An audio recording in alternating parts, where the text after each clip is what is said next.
কৃষ্ণ মাধবে বোলান্ত কৃষ্ণ কৃষ্ণ কৃষ্ণ বুলি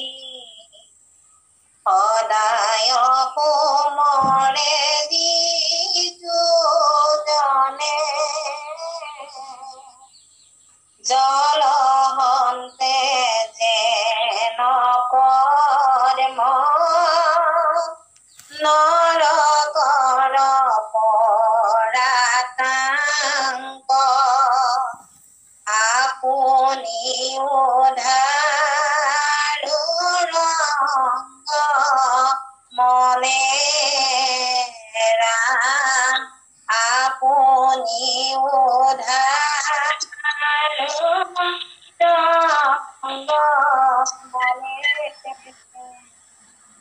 কৃষ্ণ এই জোকা ঘোষাৰ দ্বাৰা মহাপুৰুষে কব কৈছে মাধৱে বুলন্ত মুখ কৃষ্ণ কৃষ্ণ কৃষ্ণ বুলি সদায়ে সুমৰে যিটো জনে জলহন্তে যেন পদ্ম নৰকৰ পৰা তাংক আপুনি উদ্ধাৰো ৰংগ মনে যে যিসকলে মাধৱে কৈছে ভগৱানে কৈছে যিসকলে মোক কৃষ্ণ কৃষ্ণ বুলি এনি টাইম সুমৰণ কৰি থাকে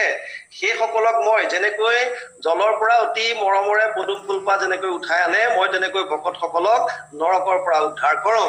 গতিকে নৰকৰ পৰা মানে ইয়াত আপুনি নৰকলৈ যাবলৈ কোৱা নাই আগতে যোৱাৰ পিছতে উদ্ধাৰ কৰিব তেনেকুৱা এটা বুজোৱা নাই যে আপুনি যিটো সংসাৰত নৰকৰ যিটো কষ্ট পাই আছে এই কষ্টবিলাকৰ পৰা আপোনাক পৰিত্ৰাণ দিব আমি যদি এইখিনি কথা গীতালৈ চাওঁ তেতিয়ালে গীতাত অষ্টম অধ্যায় গীতা 14 নম্বৰৰ শ্লোকত কৈছে অনন্য চেতা সততম যো মাম স্মৰতি নিত্যসহ তস্যাহম সুলভ পাৰ্থ নিত্যয়তস্য যোগিন যে মোক যোনে অনন্যভাৱে স্মৰণ কৰে তস্যাহম সুলভ পাৰ্থ নিত্যয়ুক্তস্য যোগিন মোক যোনে অনন্যভাৱে না অন্য বেলেগলে মনটো নিদিয়াকে মোৰ নাম যোনে স্মৰণ কৰে অনন্য চেতা সততম जो माम स्मरति नित्यसह जोने मुख सदाय निरंतर भावे कंटिन्यू जोने मुख स्मरण करे सुमरण करे तेलोকৰ কাৰণে মই অতি সুলভ বুলি কৈছে অতি সুলভ কিন্তু কেনেকৈ কৰিব লাগিব এটো মুখ নিৰন্তৰ ভাৱে সুমৰণ কৰিব লাগিব এনেকুৱা নহয় যে আপুনি এতিয়া কৰিলে কৰি পেলাই আকৌ সংসাৰত আপুনি পুৰা লাগি গল আকৌ মন গল পিছত এবাৰ কৰি ললে তেনেকৈ নহব ধৰি লওক এজন ল'ৰা যেতিয়া আমি ব্ৰহ্মচাৰী ব্ৰতত আছে বুলি ধৰি ললো কোনোবা এজনে কৈছে যে মই ব্ৰহ্মচাৰ্য ব্ৰতত আছো আচ্ছা ঠিক আছে যদি তেওঁ ব্ৰহ্মচাৰী ব্ৰতত থাকোতে যদি দিনটো ব্ৰহ্মচাৰী ব্ৰতত থাকে ৰাতি যদি তেওঁ গৃহস্থ হয় বা সাংসাৰিক হয় সেইজনক আপুনি ব্ৰহ্মচাৰী বুলি ক'ব নেকি যে তেওঁ দিনটো 24 ঘণ্টাৰ 12 ঘণ্টা তেওঁ ব্ৰহ্মচাৰী ব্ৰত পালন কৰিছে আকৌ ৰাতি তেওঁ সাংসাৰিক হৈ গৃহস্থ ধৰ্ম কৰিছে সেইজন কেতিয়া ব্ৰহ্মচাৰী হ'ব নোৱাৰে ঠিক তেনেকৈ আমি অলপ সময় ঈশ্বৰৰ নাম ললো তাৰ পিছত আকৌ পাহৰিলো আৰু গল আমি আকৌ নিজৰ কামত ব্যস্ত হেতু কোৱা নাই ভগৱানে কৈছে তুমি সাংসাৰিক কৰ্ম কৰা তুমি যি কৰ্ম কৰি আছা তোমাৰ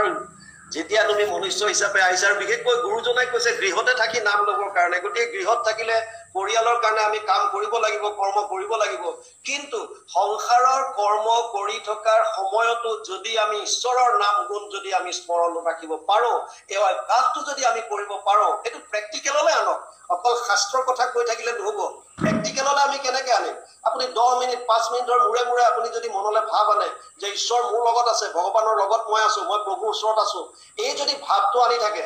তেতিয়াহলে আপোনাৰ দ্বাৰা বেলেগ কৰ্ম আপোনাৰ কোনো ধৰণৰ অন্যায় আপোনাৰ দ্বাৰা কৰিব আপুনি নোৱাৰিব